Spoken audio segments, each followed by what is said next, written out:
صلی اللہ علیہ وسلم نے مختلف رنگوں کے کپڑے پہنے. اس کی علماء وجہ یہ بیان کرتے ہیں کہ اس زمانے میں غربت تھی. آپ نے سفید لباس کو پسند تو کیا لیکن نبی کے لیے ہر وقت سفید لباس کا انتظام کرنا آسان نہیں تھا. غربت تھی, لباس پہن لینا ہی بڑی بات ہوتی تھی کہ لباس مل جائے کسی کو. کتنے واقعات ہیں کہ ازار ہے تو قمیض نہیں ہے, قمیض بڑی مشکل سے کسی کو ملتی تھی, کچھ چادر نہیں ہے اوپر پہننے کی.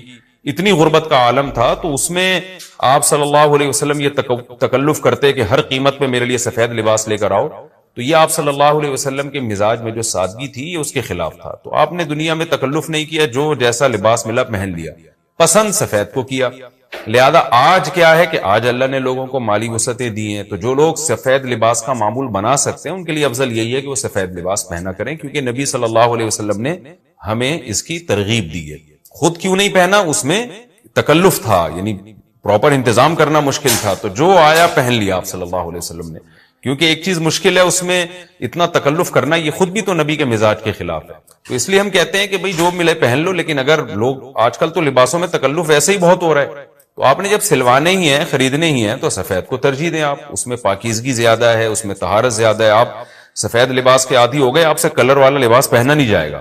میں نے تو 15-20 سال میں نے سفید لباس پہنا ہے, تو مجھے پتا ہے کہ پھر کلر والا لباس نہیں پہنا جاتا. سفید میں پاکیزگی اتنی ہے. اب میں پہنتا ہوں کلر والا لباس, وہ وجہ اس کی ہے کہ بعض دفعہ گھر والوں کا اصرار ہوتا ہے, بعض دفعہ کیمرے کی ریکوائرمنٹ ہوتی ہے, وہ کیمرہ سفید لباس کو کیچ نہیں کر پا رہا ہوتا, وہ کیمرہ مین کہہ رہا ہوتا ہے بھائی کوئی اور کلر, کوئی اور کپڑے پہن کے وغیرہ وغیرہ.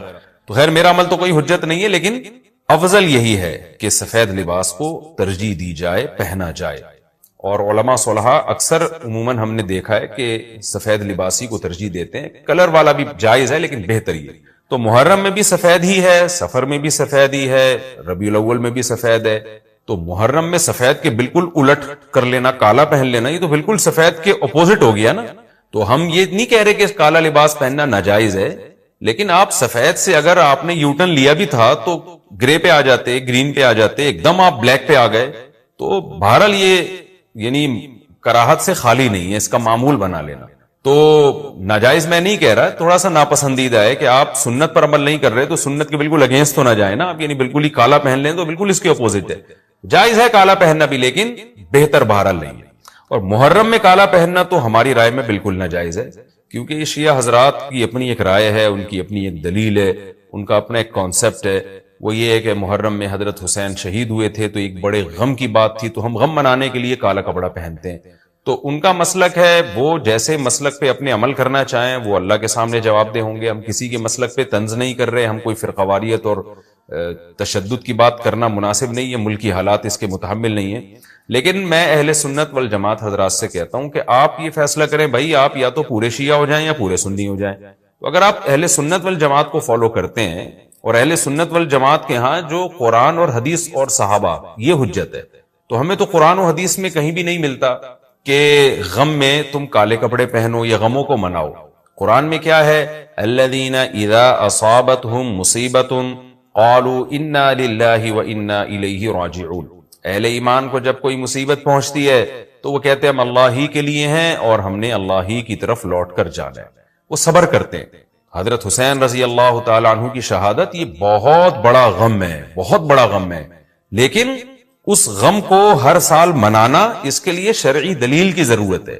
اہل بیت کی تعلیمات کو فالو کیا جائے گا. آپ کسی کی محبت میں اس کی تعلیمات کو نہیں توڑ سکتے. اہل بیت کی بھی یہی تعلیمات ہیں کہ صبر سے کام لینا چاہیے ہمیں.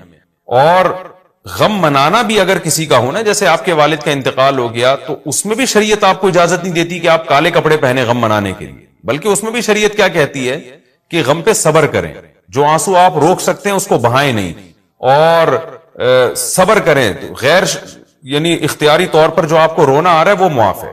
تو جب غم پہنچا ہو اس وقت شریعت آپ کو غم کے طور پہ کالے کپڑے پہننے کی اجازت نہیں دے رہی.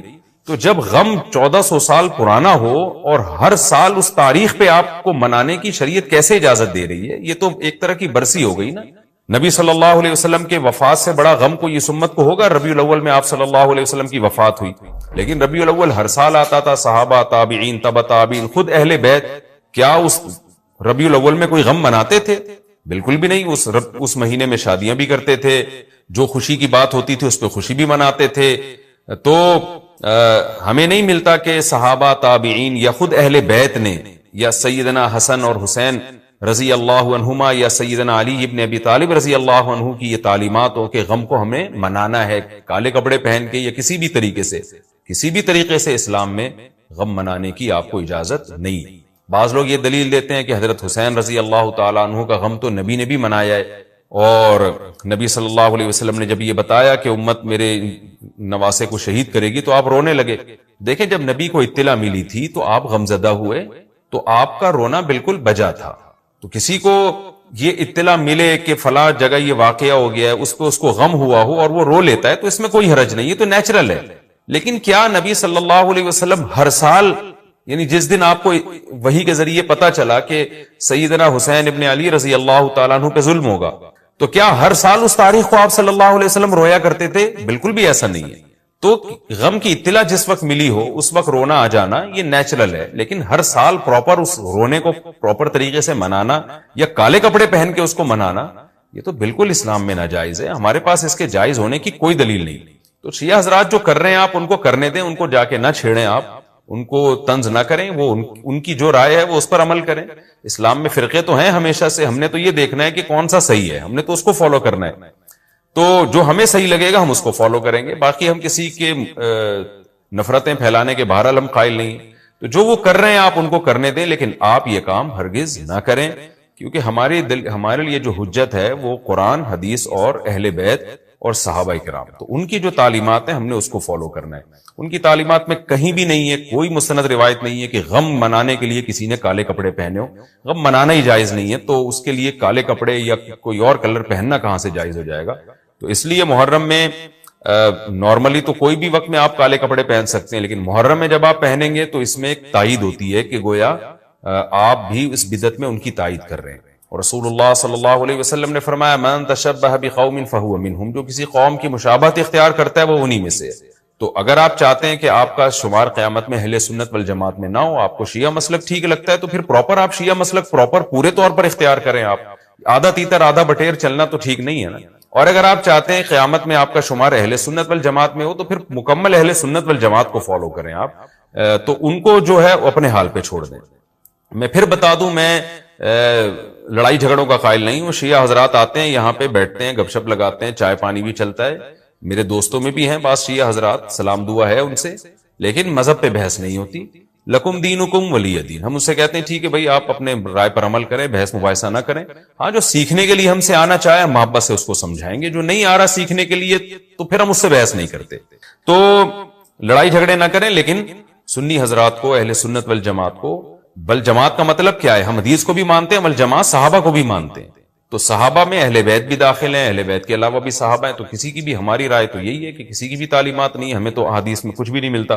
تو اللہ کا واسطہ آپ ایک رائے پر عمل کریں. اس لیے محرم ایک بات خوب اچھی طرح سمجھ لو، اسلام 1400 سال پہلے مکمل ہو چکا ہے.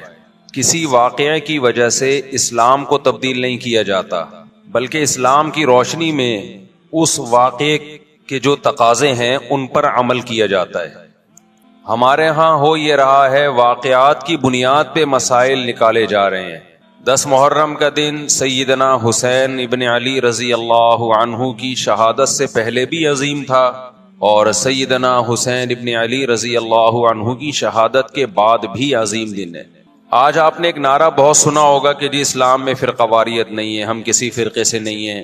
میں بار بار کہتا ہوں کہ یہ بڑا خوشنما نعرہ ہے جو سننے میں بہت اچھا لگتا ہے. کچھ باتیں سننے کی حد تک بہت اچھی ہوتی ہیں، لیکن پریکٹیکل لائف میں ان کی ویلیو بالکل بھی نہیں ہوتی.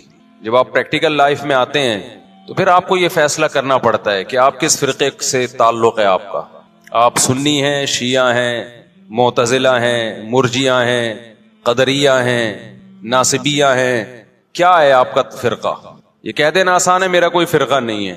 اس پر سب سے بڑا اشکال یہ ہوتا ہے، یہ میں اس لیے فرقے کی بات کر رہا ہوں کہ آپ کو بھی طے کرنا پڑے گا کہ آپ یا تو شیعہ بن جاؤ بھائی یا سنی بن جاؤ. ایک طرف ہو جاؤ. آپ محرم میں شیعہ بنے ہوئے ہوتے ہیں، رمضان میں سنی بنے ہوئے ہوتے ہیں، ربیع الاول میں بریلوی بنے ہوئے ہوتے ہیں، تو پتہ ہی نہیں چلتا کہ ٹکتا ہی نہیں ہے کسی ایک جگہ. اس بات میں دو رائے نہیں ہو سکتی کہ سیدنا حسین رضی اللہ تعالی عنہ کو جو کربلا میں شہید کیا گیا، یہ کائنات کا بدترین ظلم تھا۔ جس نے آپ کی گردن مبارک پہ تلوار رکھی، اس کی بدبختی میں دو رائے نہیں ہو سکتی۔ بہت ہی کوئی شقی اور بدبخت جو نواسہ رسول صلی اللہ علیہ وسلم کے قتل کی طرف بڑھا، بہت ہی کوئی بدبخت اور بدنصیب جو کوفہ کے گورنر ابن زیاد کے کہنے پر نواسہ رسول سے لڑنے کے لیے نکلا، جو اس ظلم کو ظلم نہیں مانتا، وہ بھی اپنے آپ کو جہنم میں جانے کے لیے تیار کر رہا ہے۔ پھر کربلا میں ایک بڑا ظلم یہ ہوا کہ صرف سیدنا حسین ابن علی کو شہید نہیں کیا گیا، آپ کے ساتھ جتنے مرد تھے سب کو شہید کر دیا گیا۔ لیکن ہمیں پیغمبر صلی اللہ علیہ وسلم اور صحابہ کی سیرت میں کیا ملتا ہے؟ میں ایک آیت سے آپ کو سمجھاتا ہوں۔ مشرکین مکہ حضرت ابراہیم علیہ الصلاۃ والسلام کے نسب میں ہونے پر اور آپ سے محبت پہ بڑا فخر کیا کرتے تھے کہ ہم ابراہیم کی اولاد میں ہیں، ہم ابراہیم کے دین پہ ہیں۔ اللہ نے کیا فرمایا رسول اللہ صلی اللہ علیہ وسلم سے کہ ان اول الناس بابراہیم للذین اتبعوہ، اے نبی آپ ان سے کہہ دیجئے ابراہیم سے محبت کی خالی پیلی کے دعوے مقبول نہیں ہیں۔ ابراہیم کے زیادہ حقدار وہ ہیں جو ابراہیم علیہ السلام کی اتباع کرتے ہیں، اور یہ پیغمبر اور صحابہ یہ ابراہیم علیہ السلام کے دین کو فالو کرتے ہیں، اور تم ابراہیم کے دین کو فالو نہیں کر رہے، ان سے محبت کے دعوے دار ہو۔ تو خالی محبت کے دعوے داری اللہ کے ہاں مقبول نہیں ہے۔ اللہ کے ہاں وہ محبت کی دعوے مقبول ہیں جس میں آپ محبوب کو فالو کر رہے ہوں۔ سیدنا حسین ابن علی رضی اللہ تعالی عنہ جو جنت کے جوانوں کے سردار ہیں، آپ سے محبت کا دعویٰ اس وقت مقبول ہوگا جب آپ سیدنا حسین کی سیرت کو فالو کریں گے۔ رونا پیٹنا ماتم کرنا یہ سیدنا حسین اور اہل بیت کی سیرت نہیں ہے۔ صبر کرنا، ظالم کے سامنے ڈٹ جانا، جان کے خوف سے اپنی پالیسیوں سے پیچھے نہ ہٹنا، یہ سیدنا حسین ابن علی رضی اللہ عنہ کی سیرت ہے جو آج ہمیں کہیں بھی نظر نہیں آتی۔ تو ہم نے بھائی دیکھنا ہے صحابہ کا طرز عمل کیا تھا۔ آپ بتاؤ صحابہ کو سیدنا حسین سے محبت تھی یا نہیں تھی؟ کیا غم کا پہاڑ ٹوٹا ہوگا جب اطلاع ملی ہوگی کہ سیدنا حسین ابن علی اور آپ کے اصحاب اور اہل بیت کو سب کو کربلا میں شہید کر دیا گیا ہے۔ کیا قیامت گزری ہوگی۔ کوفہ سے ایک شخص آیا نا عبداللہ بن عمر سے پوچھنے لگا جو مارنے پر دم کا مسئلہ، انہوں نے فرمایا تم نے پیغمبر کے نواسے کو قتل کر دیا اور مسئلہ یہ پوچھ رہے ہو کہ جو مارنے پر دم آئے گا کہ نہیں آئے گا۔ ایک طرف تم نے پیغمبر کے نواسے کو قتل کر دیا کربلا میں، اور اب ہم سے آ کے مسئلہ پوچھتے ہو جو مارنا جائز ہے یا نہیں ہے۔ صحابہ کے ہاں یہ غم کم غم نہیں تھا۔ دیکھو حضرت معاویہ رضی اللہ تعالی عنہ کے ہاتھ پہ بھی حضرت حسین نے بیعت نہیں کی، لیکن بغاوت بھی نہیں کی۔ کیوں؟ بغاوت سے فتنے کا اندیشہ تھا۔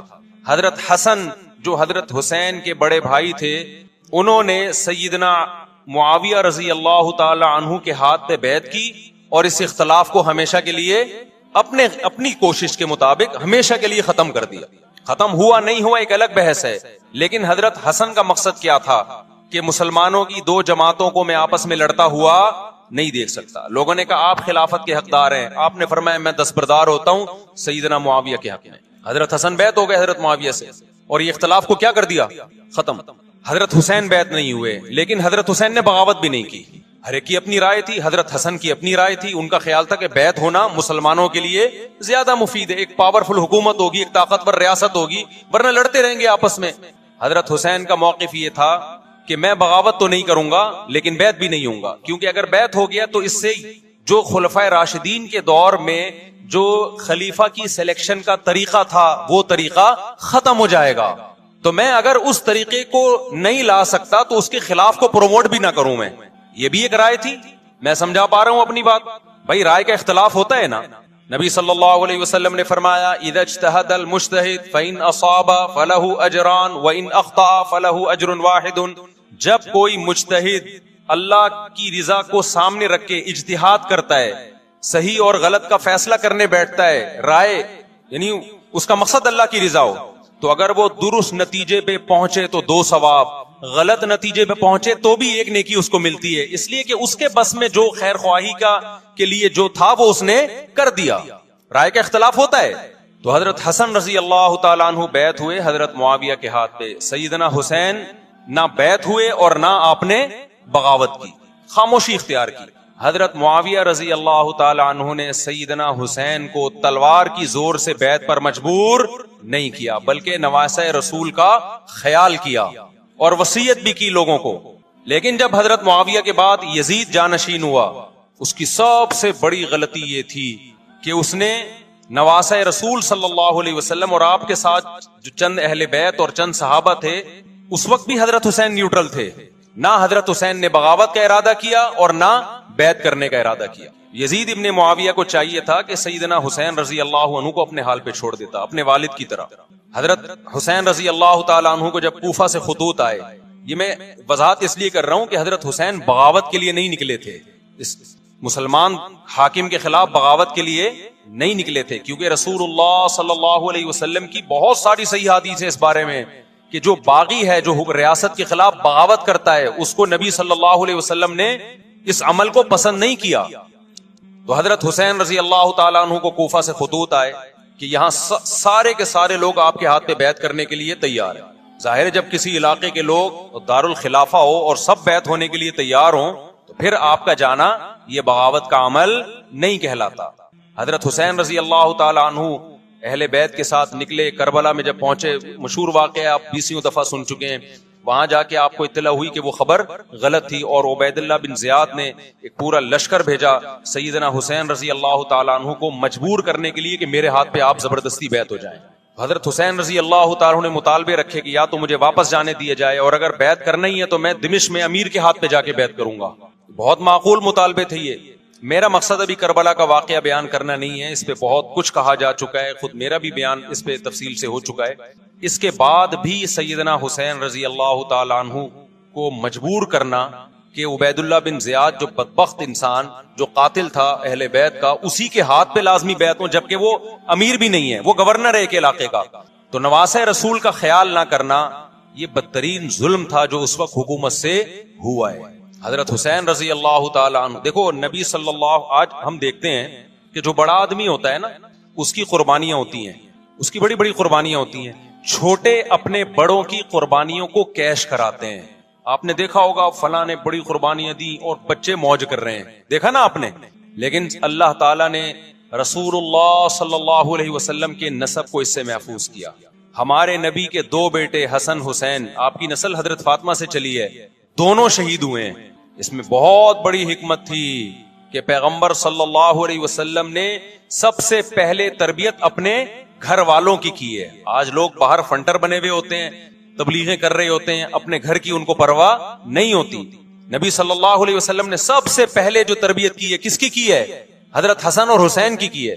تو جب کربلا میں آپ کو چاروں طرف سے گھیر لیا گیا اور آپ کو مجبور کیا گیا کہ آپ نے ابن زیاد کے ہاتھ پہ بیعت کرنا ہے، تو آپ نے اس ذلت کو گلے لگانے سے انکار کر دیا. آپ کو 100% یقین تھا کہ اتنے بڑے لشکر کے سامنے میں ٹھہر نہیں سکتا، اسباب کی دنیا میں فتح کی امید نہیں ہے. لیکن حضرت حسین رضی اللہ تعالی عنہ نے لڑنے کا فیصلہ کر کے اور شہادت کو قبول کرنے کا فیصلہ کر کے ابن زیاد اور اس زمانے کے حکمران جو اس قتل پہ راضی تھے، قیامت تک کے لیے ان پہ لعنت کے سلسلے کا دروازہ کھول دیا. بعض دفعہ اللہ بھی یہ چاہتے ہیں کہ بدبختوں کو دھیل ملے تاکہ ان کا جرم سنستدرجہم من حیث لا یعلمون. قرآن کہتے ہیں نا، ہم ان کو ڈھیل دیں گے، ان کو برائی بھی ہم آگے بڑھنے دیں گے، ایسے بڑھنے دیں گے کہ ان کو خود بھی پتہ نہیں چلے گا، تاکہ قیامت کے دن ان کا عذاب ان کو کئی گنا بڑھا کر دیا جائے. اب میرے بھائی ہمارے لیے کیا سبق ملتا ہے؟ جب یہ واقعہ ہوا عالم اسلام میں کوہرام مچ گیا. لیکن کیا اس واقعے کے بعد اہل بیت کی جو مقدس اور پاکیزہ عورتیں تھیں، کیا انہوں نے نوحہ کیا یا صبر کیا؟ آپ کا ضمیر کیا کہتا ہے؟ انہوں نے نوحے پڑے ہوں گے یا صبر کیا ہوگا؟ بولو بھائی. صبر کیا. عبداللہ بن عمر رضی اللہ تعالیٰ عنہ جو کوفہ والوں کو ملامت کیا کرتے تھے کہ تم جو مارنے کے مسئلے ہم سے پوچھتے ہو، تم نے حسین کا قتل کر دیا، تو یہ حضرت ابن عمر نے اسی لیے کہا نا کہ آپ کو اس کا غم ہوا تھا. تو ابن عمر کا عمل کیا تھا؟ کیا انہوں نے ماتم کیا؟ کیا انہوں نے چھروں سے اپنے آپ کو مارا؟ حضرت حسین کا قتل بھی ظالمانہ، اور اس سے پہلے سیدنا عثمان کا قتل بھی ظالمانہ. اگر نوحہ یا ماتم جائز ہے تو حضرت عثمان کی شہادت کے دن بھی جائز ہے، حضرت حسین کی شہادت کے دن بھی جائز ہے. اور اگر ناجائز ہے تو جیسے عثمان کی شہادت کے دن ناجائز، حسین کی شہادت کے دن بھی ناجائز ہے. سمجھ میں آ رہی ہے بات کہ نہیں آ رہی ہے؟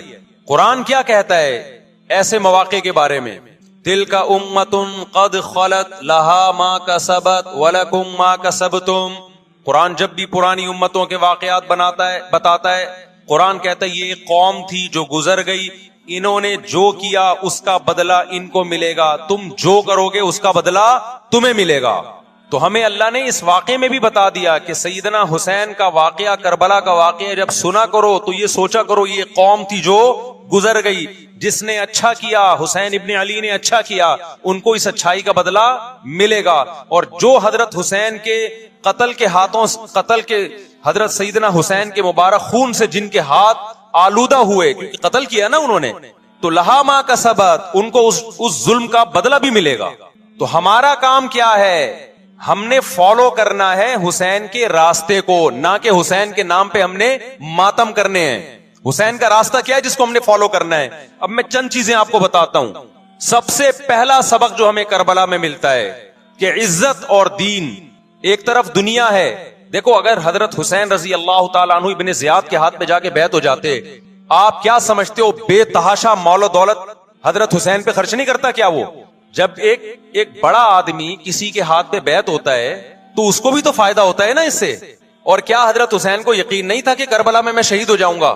فتح اور نصرت کی اسباب کی دنیا میں کوئی امید نہیں تھی, مگر آپ نے اہل بیت کو کربلا میں رسوا کرنے پر عزت کی موت کو ترجیح دی ہے. آج اگر آپ میں یہ ظرف ہے کہ آپ عزت کی موت کو ذلت کی زندگی پر ترجیح دیتے ہو تو پھر آپ حسینی ہو. نہیں, یہی بات میرا خیال ہے سمجھ. سیدنا حسین کی سخاوت کے واقعات ہیں. سیدنا حسین باغی نہیں تھے رضی اللہ عنہ.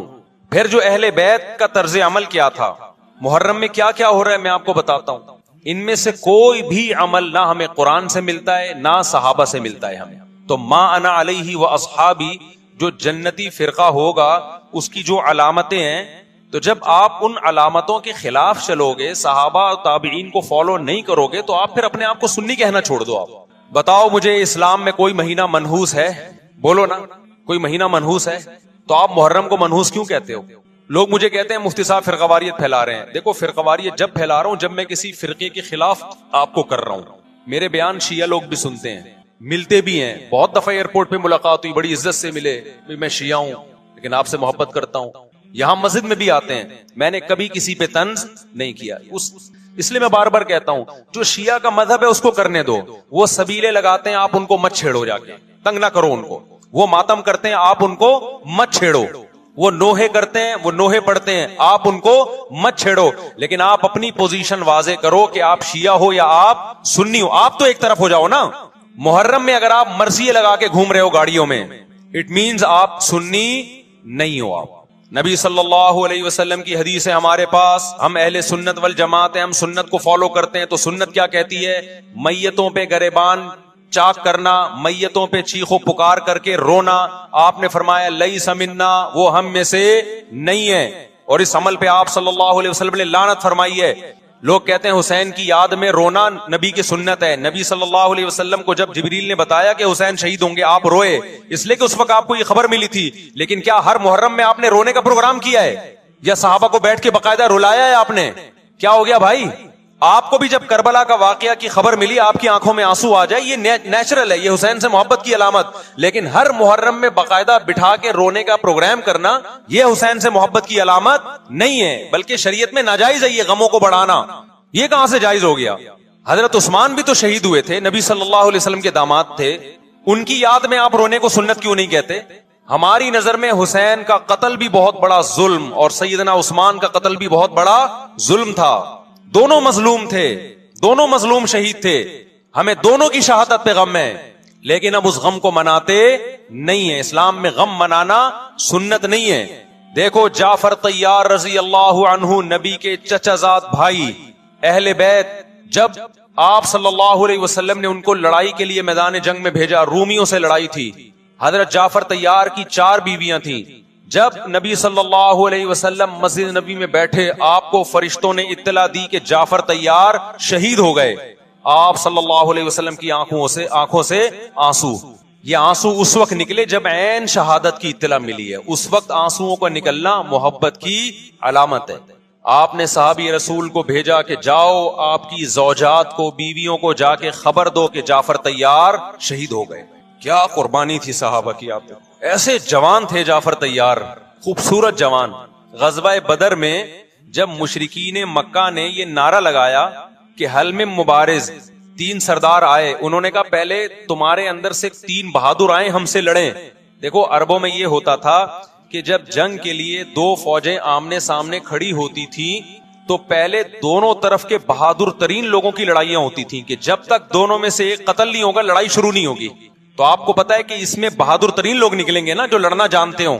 مشرکین مکہ کی طرف سے 3 یا 4 بڑے بڑے سردار آئے لڑائی سے پہلے، بدر میں لڑائی سے پہلے. انہوں نے نعرہ لگایا حل میں مبارز، کوئی ہے تم میں جو پہلے ہم سے لڑے. یعنی ادھر سے ہم 3 ہیں تو ادھر سے بھی کتنے چاہیے؟ 3 بندے. ادھر سے انصار صحابہ آئے. مشرکین مکہ نے کہا لیسو بی اکفائنا، یہ ہمارے جوڑ کے نہیں ہیں، قریشی ہاشمی چاہیے ہمیں، ہمارے نسب کے لوگ ہونے چاہیے. تو ادھر سے نبی صلی اللہ علیہ وسلم نے حضرت علی کو بھیجا اور حضرت جعفر طیار کو بھیجا. جن صحابہ کو بھیجا ان میں حضرت جعفر طیار بھی تھے. حضرت جعفر طیار رضی اللہ تعالی عنہ اور سیدنا علی مقابلے میں غالب آ گئے. خوبصورت صحابی. نجاشی کے سامنے آپ نے تقریر کی ہے، ہجرت کی ہے نا جب حبشہ کی طرف، تو نجاشی نے پوچھا جعفر طیار سے کہ تمہارے پیغمبر جو کلام لے کر آئے ہیں وہ سناؤ.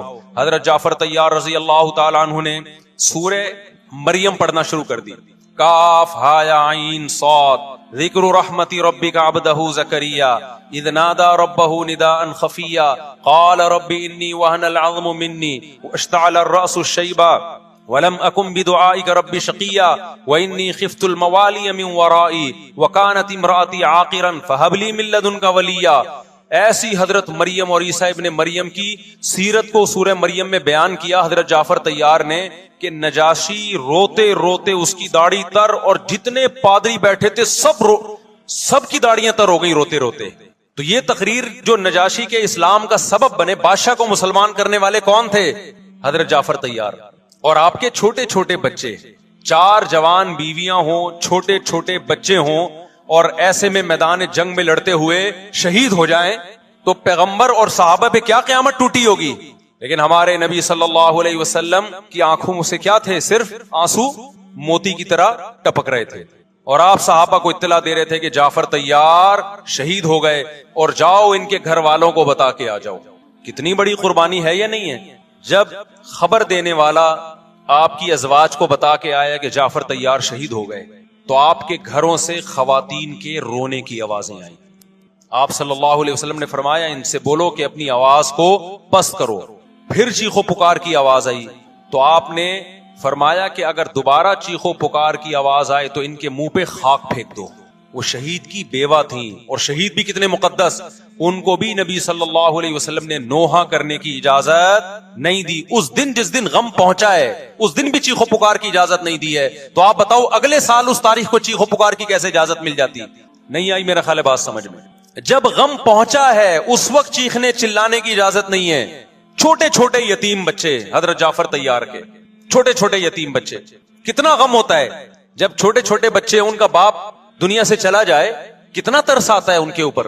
تو ہمارے نبی کو بھی ان یتیم بچوں پہ بھی ترس آیا، ان بیواؤں پہ بھی ترس آیا. لیکن نہ نبی صلی اللہ علیہ وسلم چیخو پکار کر کے خود روئے اور نہ آپ نے ان کی ازواج کو رونے کی اجازت دی ہے. سمجھ میں نہیں آ رہی میرا خیال ہے بات. میرا مقصد شیعوں پہ طنز کرنا نہیں ہے، ان کا جو مذہب ہے ان کو اس پہ چلنے دو. میرا مقصد ہے آپ اپنی پوزیشن واضح کرو کہ آپ ادھر ہو یا ادھر ہو. کسی کو تنگ مت کرو، نہ کسی پہ فتوے لگاؤ کفر اسلام کے، نہ کسی کو جہنمی قرار دو. اپنی پوزیشن آپ فیصلہ کرو کہ آپ اگر ادھر جانا ہے تو پورے ادھر چلے جاؤ. پھر یہ آدھا تیتر آدھا بٹیر والا معاملہ مت کرو. وہ ان کا مذہب ہے بھائی. ان کے علماء ان کو بتاتے ہیں کہ محرم میں کالے کپڑے پہننے ہیں، محرم میں ماتم کرنا ہے، محرم میں کو منحوس سمجھنا ہے، اس میں شادی بیاہ نہیں کرنا. ان کے علماء ان کو بتاتے ہیں، ان کو چلنے دو اس پر. دنیا میں بہت سے فرقے ہیں، بہت سے مذہب ہیں. ہم کسی کو نہ ختم کر سکتے ہیں نہ کسی کے خلاف نفرت پیدا کر سکتے ہیں. اس سے کوئی چیز حاصل نہیں ہوگی. کسی سے نفرت کرنے کی ضرورت نہیں، کسی پہ فتوے لگانے کی ضرورت نہیں. لیکن آپ کو اپنی پوزیشن واضح کرنی پڑے گی کہ میں کہاں کھڑا ہوا ہوں. اگر آپ سنی ہو تو پھر اہل سنت والجماعت صحابہ تابعین کو فالو کرتے ہیں, حدیث کو فالو کرتے ہیں, اور حدیث میں ہمیں ماتم کرنا, نوحہ کرنا, گریبان چاک کرنا اس کی پرمیشن نہیں ہے, بلکہ اس سے روکا گیا ہے, اس عمل کو حرام اور ناجائز قرار دیا گیا ہے. بات آ رہی ہے سمجھ میں؟ باقی جو شیعہ حضرات کرتے ہیں, ہمارے دوست ہیں شیعہ, میں مذاق میں نہیں کہہ رہا, ملتے ہیں ہم سے, میں کبھی ان سے مذہب کے ٹاپک پہ بات نہیں کرتا, نہ ان کو کبھی چھیڑتا ہوں کہ آپ یہ کیوں کر رہے ہو, یہ کیوں نہیں کر رہے. بھائی اس کا مذہب ہے, وہ اس کا فرقہ ہے, جو کرنے دو اس کو, ہم نہیں کرتے, کیونکہ ہم اہل سنت والجماعت میں. سمجھ میں آ رہی ہے بات کہ نہیں آ رہی؟ پھر ربیع الاول کا مہینہ آئے گا, اس میں بھی آپ اپنی پوزیشن واضح کرو کہ آپ ادھر ہو یا ادھر ہو. دو فرقے ہیں, دیوبندی بریلوی. میں نہیں کہہ رہا کہ کون جنتی کون جہنمی, لیکن بر صغیر میں جن کو دیوبندی کہا جاتا ہے وہ نظر و نیاز تیجے 40 کے قائل بولو نہیں. ان کی کتابوں میں لکھا ہوا ہے, وہ اس کے قائل نہیں. اگر کوئی بزرگ ان میں قائل گزرا بھی ہے تو وہ اس کا ذاتی تفرد ہے, اس کو علماء نے فالو نہیں کیا, اس کو ان کی اجتہادی غلطی قرار دیا ہے. ربیع الاول میں جلوس نکالنا یا مزار بنانا یا مزاروں پہ جانا اس نیت سے کہ وہاں جا کے ہم کوئی قوالی پڑھیں گے یا کچھ بھی, ہمارے ہاں قبرستان جانا صرف اس لیے ہے کہ آخرت کی یاد تازہ ہو, بس. اس کے علاوہ اور کوئی کانسیپٹ نہیں ہے. ہمارے ہاں قبر ایک بالش سے زیادہ اونچی بنانا جائز بولو نا نہیں ہے, قبر پکی کرنا جائز نہیں ہے, تیجے 40 کرنا جائز بولو نہیں. آج ایک صاحب آئے, کہنے لگے میری ساس کا 40واں ہے, فجر میں کہنے لگے مجھے, کہہ رہے میں نہیں گیا تو بڑا مسئلہ ہو جائے گا. میں نے کہا بھائی ایک فیصلہ کرو, گرین چینل یا وائٹ چینل, ایک طرف ہو جاؤ بھائی, کیونکہ وائٹ چینل میں یہ جائز نہیں ہے, نہ 40واں نہ تیجا ہے. اب لوگ مذاق اڑاتے ہیں مر گیا مردود نہ فاتحہ نہ درود. بھائی کچھ بھی کہتے رہو تو پھر پورے ادھر کو ہو جاؤ, یا تو پورے وائٹ ہو جاؤ یا پورے کیا ہو جاؤ, پورے گرین ہو جاؤ. پھر تیجا بھی کرو, 40واں بھی کرو, برسی بھی کرو, اور پھر اس کے بعد جھنڈے بھی لگاؤ ہرے رنگ کے. میں نہیں کہہ رہا دیوبندی صحیح ہے یا بریلوی صحیح ہے, دیکھو میں یہ بحث نہیں کر رہا, میری بات کو غلط نہ لے کے جانا. میں کہہ رہا ہوں آپ اپنی پوزیشن واضح کرو, صحیح غلط تو اگلا مرحلہ ہے. آپ کیا ہو, آپ کو تو یہی نہیں پتا چل رہا. آپ ربیع الاول میں ہرے جھنڈے لے کے گھوم رہے ہو, رمضان میں آپ وائٹ چینل بنے ہوئے ہو, محرم میں آپ بلیک چینل بنے ہوئے ہو, تو پتہ ہی نہیں چل رہا تو ہے کیا بھائی. جب 73 فرقوں میں ایک جنتی ہے تو ایک کو فالو کرو نا جس کو جنتی سمجھتے ہو. اگر آپ سمجھتے ہو کہ بلیک چینل یا شیعہ فرقہ جنتی ہے تو پورے شیعہ ہو جاؤ بھائی. اگر آپ سمجھتے ہو بریلوی فرقہ جنتی ہے تو پورے بریلوی ہو جاؤ. تو جس کو سمجھتے ہو وہ بن جاؤ, لیکن پورے بنو, ادھورے مت بنو, آدھا آدھا نہ لو. بات سمجھ میں آ رہی ہے؟ میں پھر بتا رہا ہوں, نہ میں کسی کو جنتی کہہ رہا ہوں نہ جہنمی. میں یہ نہیں کہہ رہا دیوبندی جنت میں جائیں گے یا بریلوی جائیں گے یا شیعہ جائیں گے, یہ تو اللہ فیصلہ کرے گا. ہم تو وہ کریں گے جو ہماری کھوپڑی میں آ رہا ہے. ہماری کھوپڑی میں یہ آ رہا ہے کہ جس کو بھی کرو تو ایک کو کرو پورا, تاکہ ایک طرف ہو جاؤ. آدھے تیتر آدھے بٹیر مت بنو آپ, اور دوسرے کو چھیڑو بھی نہیں, چھیڑنے کی بھی ضرورت نہیں ہے. کوئی جو کر رہا ہے کہ بھائی اس کا مذہب ہے. دیکھو ہندو مندر میں جاتا ہے نا, ہماری رائے کے مطابق صحیح کر رہا ہے غلط کر رہا ہے, غلط کر رہا ہے, لیکن ہم چھیڑتے ہیں کیا؟ اسلام نے اجازت دی اس کو چھیڑنے کی کہ ہندو جا رہا ہے اس کو پکڑ کے لا کیوں جا رہا ہے بھائی؟ اسلام بولا ہے بھائی لکم دینکم ولی دین, تمہارے لیے تمہارا دین, ہمارے لیے ہمارا دین. لا اکراہ فی الدین, دین میں زبردستی نہیں ہے, جو کر رہا ہے اس کو کرنے دو. تبھی اسلامی تاریخ میں کوئی ایک مندر بھی ہمارے علم میں نہیں ہے کہ اس میں ہندوؤں پہ پابندی لگی ہو کہ مندر نہیں جا سکتے. جب تک اسلامی حکومتیں رہی ہیں, ہندوستان میں 1000 سال مسلمانوں نے حکومت کی ہے, اگر ہندوؤں کو مندر جانے سے روک دیتے تو آج یہ مندر ختم ہوتے. اسلامی حکومت جب ختم ہوئی ہے تو بھی مندر لاکھوں کی تعداد میں مندر تھے. اسلام مسجد جانے کا حکم دیتا ہے یا چرچ جانے کا؟ بولو مسجد. چرچ جانے کو غلط سمجھتا ہے کیونکہ وہاں غیر اللہ کی, عیسیٰ ابن مریم کی عبادت ہو رہی ہے. لیکن کیا اسلام آپ کو پرمیشن دیتا ہے کہ کوئی عیسائی چرچ جا رہا ہو تو آپ اس کو روکو کہ تو کیوں جا رہا ہے بے, مسجد میں آ؟ اجازت دیتا ہے؟ یا اسلام یہ کہتا ہے کہ اس سے بدتمیزی شروع کر دو آپ؟ بولو کیا ہو گیا, آپ کو سبق یاد کرا رہا ہوں میں, بدتمیزی شروع کر دو. یا اسلام یہ اجازت دیتا ہے کہ اس سے اچھا سلوک نہ کرو؟ قطعاً اجازت نہیں, بلکہ قرآن تو کہہ رہے ہیں ان اللہ یحب المقسطین, جو غیر مسلم تم سے لڑ نہیں رہے میدان جنگ میں, ان سے تمہیں اچھا سلوک کرنا پڑے گا, کیونکہ اللہ اچھا سلوک کرنے والوں کو پسند کرتا ہے. صحابہ کرام غیر مسلموں کو بھی ہدیے دیا کرتے تھے, نبی صلی اللہ علیہ وسلم نے یہودیوں کو بھی ہدیے دیے. تو جو مذہب اسلام کی طرف منسوب نہیں ہے, جب ہمیں ان سے اچھے سلوک کا حکم ہے, تو جو مذہب اسلام کی طرف منسوب ہیں, قطع نظر اس سے کہ وہ اس دعوے میں سچے ہیں یا جھوٹے, یہ تو بحث ایک الگ ہے, لیکن نسبت کس کی طرف کر رہے ہیں؟ اسلام کی طرف. تو ہمیں ان سے بدتمیزی بدسلوکی کی کہاں سے اجازت ہوگی؟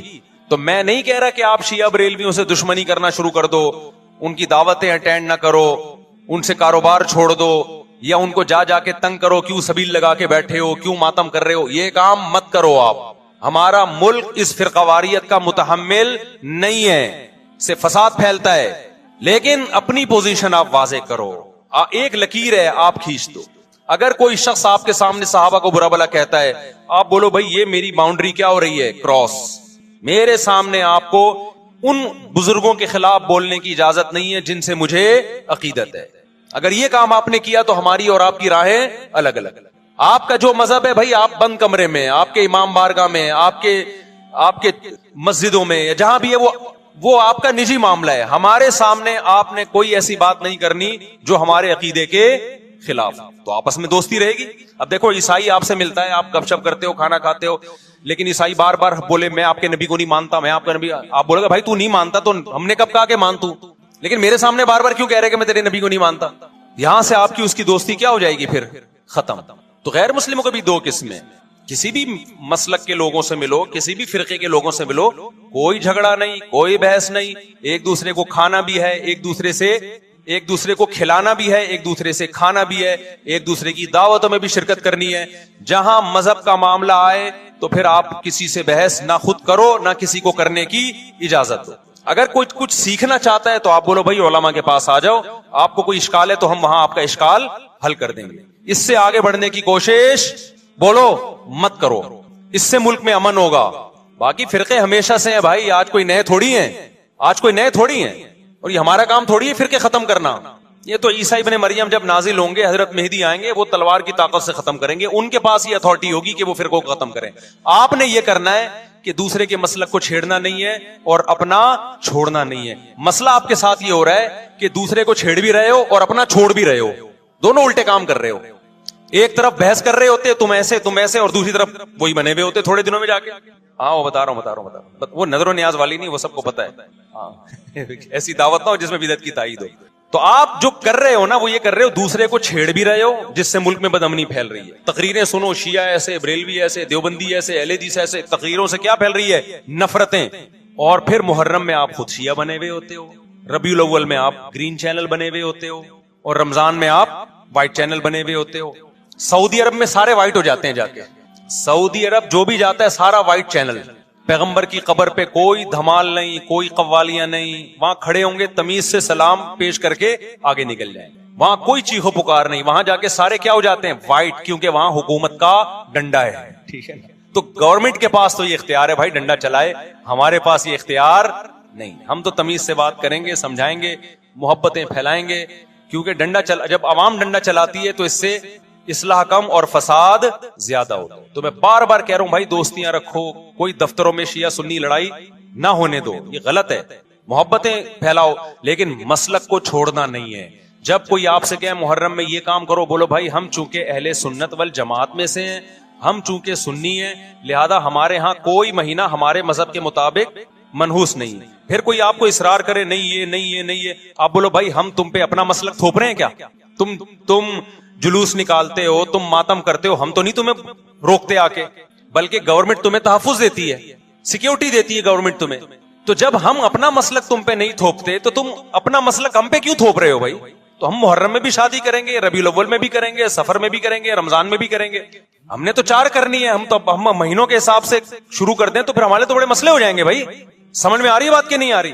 حضرت جعفر طیار اہل بیت میں سے تھے، کتنی زوجات تھیں؟ 4 تھیں. حضرت علی کی کتنی تھی ایک وقت میں؟ حضرت فاطمہ کی دنیا سے جانے کے بعد 4 تھیں.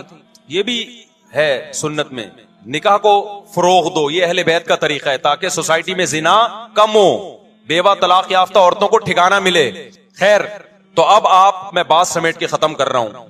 لوگ کہتے ہیں محرم میں ہم نکاح کیوں کریں بھائی؟ فرض واجب تو نہیں ہے نا، چلو حرام نہیں ہے لیکن فرض بھی تو نہیں ہے نا. لوگ یہ بھی کہتے ہیں. دیکھو جب قرآن نے کسی چیز کو حلال قرار دیا ہو نا تو قرآن اس کو پسند نہیں کرتا کہ آپ عملاً اس کو حرام کر دو.